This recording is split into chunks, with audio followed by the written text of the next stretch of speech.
حارث حارث احمد بیٹی آپ کا نام محمد اسلم نبیہ بنت محمد اسلم خان کو 1 لاکھ مہر کے وضع پر نکاح میں دیا، آپ نے قبول کیا؟ نبیہ بنت محمد اسلم خان کو 1 لاکھ مہر کے وضع پر نکاح میں دیا، آپ نے قبول کیا؟ نبیہ بنت اسلم خان کو 1 لاکھ مہر کے وضع پر نکاح میں دیا، آپ نے قبول کیا؟ اللہ تعالیٰ بہت برکت دے. دعا فرمائیں. وہ شادی بیاہ کے حوالے سے بھائی نے ایک سوال ہم سے پوچھا ہے کہ نکاح کے موقع پر ایجاب و قبول صرف ایک ہی دفعہ کافی ہے یا 3 دفعہ کروانا ضروری ہے؟ اور ساتھ ہی انہوں نے سوال یہ کیا ہے کہ نکاح خان لڑکی سے جا کر بھی ایجاب و قبول کروائے گا؟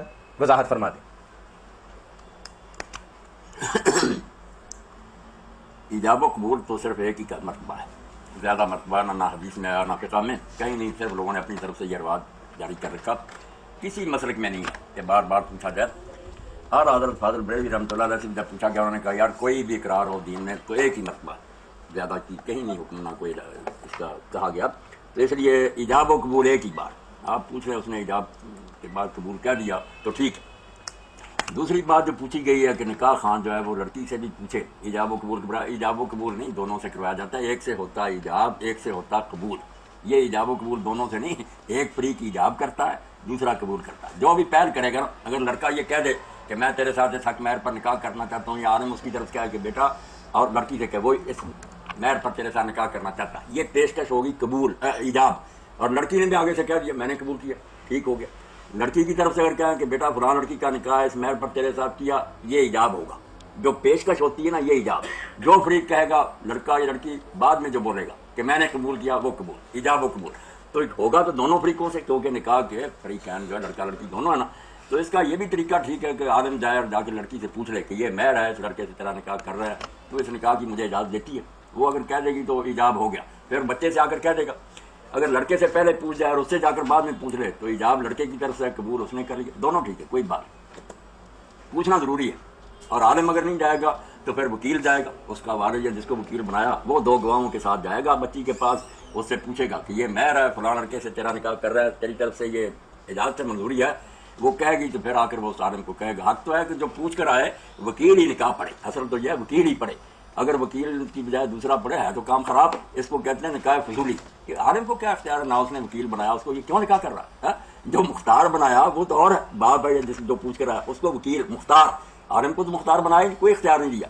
مگر یہ صرف اس لیے اعلیٰ حضرت کہتے ہیں جائز ہو گیا کہ یہ نکاح فضولی جو ہے کہ ایک فالتو آدمی کر رہا، کہ چونکہ بچیاں بعد میں خوشی سے جاتی قبول، تو پتہ چل گیا کہ ضمناً اس نے یہ کہہ دیا کہ بے شک تو کسی آگے جا کر کہہ دے دوسرے کو، وہ بھی کر دے. یعنی اپنے وکیل کو اس نے اختیار دے دیا ہے کہ یہ کسی دوسرے کو بھی کہہ سکتا ہے، ورنہ اصل اختیار تو صرف وکیل کو ہے کہ وہ نکاح کرے. تو مگر یہ رواج کے تحت ہے کہ بچیوں کو اور لوگوں کو اتنے گہرے مسائل کا پتہ نہیں، یہی سمجھا جاتا ہے وکیل پوچھا، عالم نے اس سے پوچھ لیا کہ میں کر دوں نکاح، اس نے وہ اختیار اس کو منتقل کر دیا.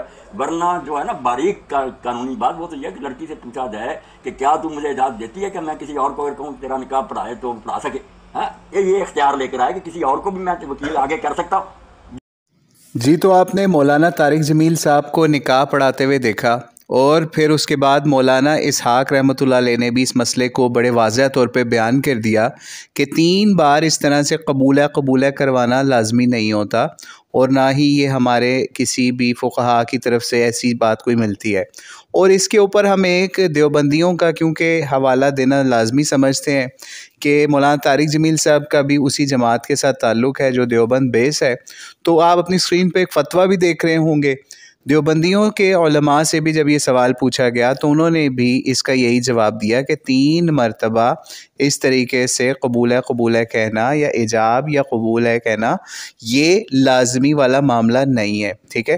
اور یہاں پہ ایک چیز پازیٹیو بھی مولانا طارق جمیل صاحب کی طرف سے ہوئی کہ انہوں نے بھی یہ معاملہ یہاں پہ دہرایا جو مولانا اسحاق نے بھی بتایا اپنی ایک ویڈیو کے اندر کہ جناب یہ لازمی نہیں ہوتا کہ لڑکی بھی قبولہ بولے اور لڑکا بھی 3 بار قبولہ بولے. یعنی دونوں سے قبولہ نہیں کہلوانا ہوتا، ان میں سے کوئی ایک بھی کہہ سکتا ہے. ایک اپنے آپ کو پیش کرے ایجاب کے طور پہ اور ایک جو ہے وہ قبول والا معاملہ کہہ دے تو اس سے ہو جاتا ہے۔ بہرحال مولانا طارق جمیل صاحب نے ایک معاملہ ٹھیک کیا، لیکن بہرحال ان کو چاہیے کہ جب اس طرح بڑے لیول پہ نکاح کروا رہے ہوں تو اس طرح کی چیزیں جو معاشرے کے اندر بدعت کی شکل میں یا پھر رواج کی شکل میں نافذ ہو چکی ہیں، کہ لوگ یہ سمجھتے ہیں جس طرح سے طلاق کے لیے 3 طلاقیں ہوتی ہیں اس طرح جناب نکاح کے ٹائم پہ بھی 3 بار 3 بولنے پڑتے ہیں، تو ایسی بات بالکل نہیں ہے۔ نہ تو طلاق کے لیے کوئی ایسا معاملہ ہے اور نہ ہی نکاح کے لیے جو لوگوں نے رائج کیا ہوا ہے۔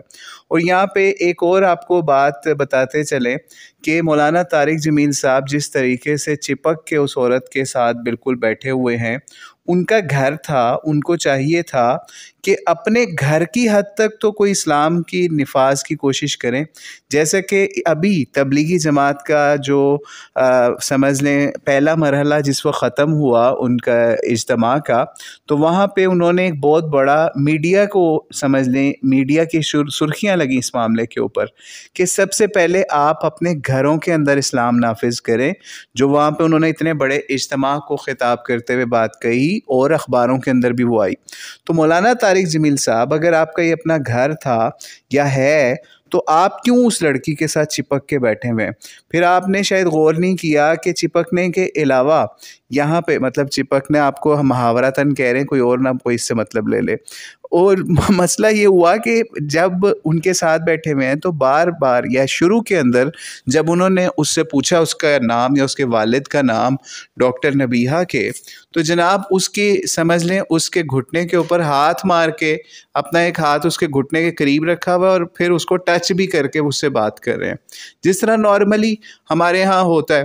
لیکن جب اس کے مرد سے وہ بات پوچھ رہے ہیں یعنی حارث کھوکھر سے وہ بات پوچھ رہے ہیں تو اس کو ٹچ نہیں کر رہے، نہ اس کو ہاتھ لگا رہے ہیں، لیکن دوسری طرف اس کے ساتھ اتنی بے تکلفی یا بے لحاظی والا معاملہ کیا جا رہا ہے مولانا طارق جمیل صاحب کی طرف سے۔ وہ کچھ لوگوں نے شاید اس کو بھی نوٹس نہیں کیا یا کلوزلی اس کو ویو نہیں کیا، لیکن ہم اس لیے یہ چیز آپ کو بتا رہے ہیں تاکہ مولانا طارق جمیل صاحب تک یہ بات پہنچ جائے اور وہ آئندہ بھی اگر کسی کے اس طرح نکاح والا معاملہ کریں تو احتیاط کریں۔ پھر اس کے بعد نکاح کے بعد اس کے سر پہ ہاتھ پھیر کے اس کی کمر تک پہ ہاتھ پھیرنے والا معاملہ کیا ان کی طرف سے، یہ سب چیزیں کیا ہیں مولانا طارق جمیل صاحب؟ آپ ایک طرف بال لگوا رہے ہیں، کالے بال نئے نئے لگوا رہے ہیں، دوسری طرف آپ اپنی داڑھی جو ہے اس کو کالا رنگ کرتے ہیں جوان دکھنے کے لیے یا جس چیز کے لیے بھی، اور تیسری طرف آپ جو ہیں وہ آپ کا بیٹا اس کی کلیریفیکیشن دے رہا ہے۔ آپ خود تو اس کی کلیریفیکیشن دینے نہیں آئے، لیکن آپ کا بیٹا کیا کلیریفیکیشن دے رہا ہے، اور مطلب اس سے زیادہ کیا نیگیٹو کلیریفیکیشن ہوگی؟ کہتا ہے جی ان کو اب کوئی خواہش نہیں ہے، ٹھیک ہے، مطلب یہ باقاعدہ ورڈ انہوں نے یوز کیا، اور ان کو پتہ ہے، ہمیں بھی پتہ ہے کہ پاکستان انڈیا کے اندر یہ لفظ خواہش کس موضوع کے اوپر کس معاملے کے اوپر بولا جاتا ہے۔ کہہ رہے جی وہ ان کی بیٹی کی طرح تھی اور ان کو کوئی خواہش نہیں ہے باقی، ٹھیک ہے۔ اب خود سوچئے کہ اس کا کیا مطلب ہے۔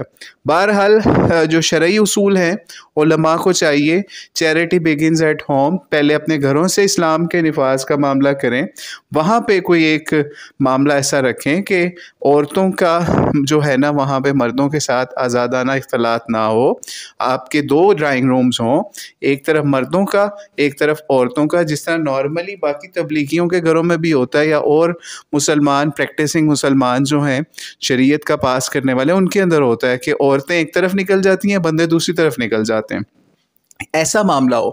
پھر اس ڈاکٹر نبیہہ کا کوئی بھائی ہوتا، کوئی اور قریبی ہوتا، وہ یہ چیزیں جو ان سی ہیں وہ کمیونیکیٹ کر کے بتا رہا ہوتا یا وکیل بنا ہوتا ان کی طرف سے۔ اب پتہ نہیں ان کا بھائی تھا وہاں پہ یا نہیں تھا یا کیا معاملہ تھا۔ بہرحال پچھلے دنوں جب پارک ویو والا معاملہ ہوا تو وہ جو فراڈ والا جو معاملہ آپ کو پتہ ہی ہوگا سارا، جو ان لوگوں نے کرنے کی کوشش کی تھی لیکن یہ لوگ ناکام ہوئے اور ذلیل اور رسوا بھی ہوئے، یعنی ڈاکٹر نبیہہ کی بات کر رہے ہیں ہم، ٹھیک ہے۔ وہ بہرحال قضیہ کھولنے کی اس وقت موقع نہیں ہے، لیکن بہرحال جو بندہ جتنا بڑا ہوتا ہے نا یعنی قد کاٹ میں نہیں، یعنی ویوز کے اندر یا پاپولیرٹی کے اندر، تو اس کی ذلت اور رسوائی بھی اسی لیول کی ہوتی ہے. یعنی یہ ہوتا ہے کہ اللہ تعالیٰ ایک شخص کو اتنا عروج دیتا ہے، ٹھیک ہے، یعنی صرف سمجھ لیں اس وجہ سے کہ اس کی ذلت بھی اتنے بڑے لیول کے اوپر کرنی، جتنی اونچی کوئی جائے گا وہاں سے جتنے زور سے دور سے گرایا جائے گا اتنی ذلت رسوائی ہوگی، اور وہ اس کی اس وقت ہو چکی ہے. اور اب بھی اس نکاح والے معاملے کے اوپر تو سب کو پتہ ہی ہے، ابھی ہم ان چیزوں کے اوپر جا نہیں رہے. تو بہرحال مولانا طارق جمیل صاحب کو چاہیے تھا کہ وہاں پہ کنٹرول لیتے، یا پھر ان کا بیٹا جو اس وقت تو اپنے باپ صاحب کی یا والد صاحب کی، طارق جمیل صاحب کی کلیریفیکیشنیں دیتا پھر رہا ہے کہ یہ ایسا نہیں ایسا تھا، ہمارے گھر کا تقدس پامال کیا گیا اور یہ ہو گیا اور وہ ہو گیا. تو ان کو یہ چاہیے تھا کہ اس طرح کے لوگوں کو تقدس پامال کرنے کی آپ نے اجازت کیسے دے دی؟ ٹھیک ہے. تو اس لیے یعنی آپ یہ سوچئے مولانا طارق جمیل صاحب کا جب یہ یہاں نکاح کے موقع کے اوپر بیان ہو رہا تھا اور عورتیں چونچاں کر رہی تھیں وہاں پہ، یا میڈیا کے لوگ وہاں شور ڈال رہے تھے، اس وقت مولانا طارق جمیل نے ضرور ان کو ڈانٹ دیا، اوے چپ کرو، ٹھیک ہے، بدتمیز لوگ، یہ اس طریقے سے انہوں نے ڈانٹ دیا. تو اب آپ خود سوچئے کہ اب ہم کیا کہیں. ہم تو یہی کہیں گے جو مولانا طارق جمیل صاحب خود شعر پڑھتے ہیں نا، تو ادھر ادھر کی نہ بات کر، یہ بتا کہ قافلہ کیوں لٹا، مجھے راہزنوں سے گلا نہیں تیری راہ بری کا سوال ہے. تو وہ شعر ہم مولانا طارق جمیل صاحب کو گفٹ کرتے ہیں کہ مولانا طارق جمیل صاحب یہ آپ نے کیا کیا ہے. آگے لوگ علماء کے خلاف ہوتے ہیں، ان کو باتیں ڈھونڈ کے ان کو جو ہے وہ ٹانٹ کرتے ہیں، اور الٹا آپ بھی جو ہے وہی کام کر رہے ہیں کہ جس کے اوپر مولویوں کو اکثر لوگ مطلب ہم وہ لفظ یوز نہیں کرنا چاہ رہے، لیکن ہم مولویوں کے علاوہ اکثر لوگ جو یوز کر لیتے ہیں ٹھرکی بڈھے. تو وہ والا معاملہ جو ہے نا یہاں پہ کیا گیا ہے، وہ آپ کو نہیں کرنا چاہیے تھا اس طرح کا معاملہ. ہم اگر آپ کو اس ورڈ سے بھی برا لگا تو ہم اس پہ آپ سے معذرت بھی کرتے ہیں، لیکن آپ نے وہ کام کیا ہے جس کی وجہ سے لوگ آپ کو باتیں کر رہے ہیں. اور اصل میں ہمیں مسئلہ صرف یہ ہے کہ آپ کی وجہ سے دیندار لوگ بدنام ہو جاتے ہیں. اور یہ صرف آج کا معاملہ نہیں ہے، ہم آپ کو ان کی پرانی ویڈیوز میں بھی دکھا سکتے ہیں. کہیں مہک ملک کو جفیاں ڈال رہے ہیں اور بڑھ بڑھ کے آگے، کہیں پہ جو ہے وہ ریما اداکارہ ریما جو تھی، ٹھیک ہے، وہ ان کے ڈیرے پہ آئی ہے، تو وہاں پہ بھی بندوں کے ساتھ اس سے ملاقاتیں کر رہے ہیں، اور اس کے ہاتھ پہ اور پتہ نہیں کہاں پہ جو ہے وہ ہاتھ پھیرے جا رہے ہیں، اور اس کے علاوہ وہ ان کی ٹانگوں کو ہاتھ لگا رہی ہے. اور یہ جناب خاموش تماشائی بنے ہوئے ہیں، بلکہ اس کو ان چیزوں پہ ویلکم کرتے ہوئے نظر آ رہے ہیں. تو ایسے اللہ تعالیٰ سلیبریٹی علماء سے محفوظ کرے مسلمان امت کو، کہ جنہوں نے صرف اور صرف سلیبریٹی کو اسلام کے حساب سے ٹارگٹ کرنا ہوتا ہے، اور اس دوران وہ کام کر جاتے ہیں جو علماء کی جگ ہسائی کا باعث بنتا ہے. تو یہ ہم نے سوچا کہ کچھ مولانا طارق جمیل تک اس ویڈیو کی وساطت سے کچھ پہنچ جائے.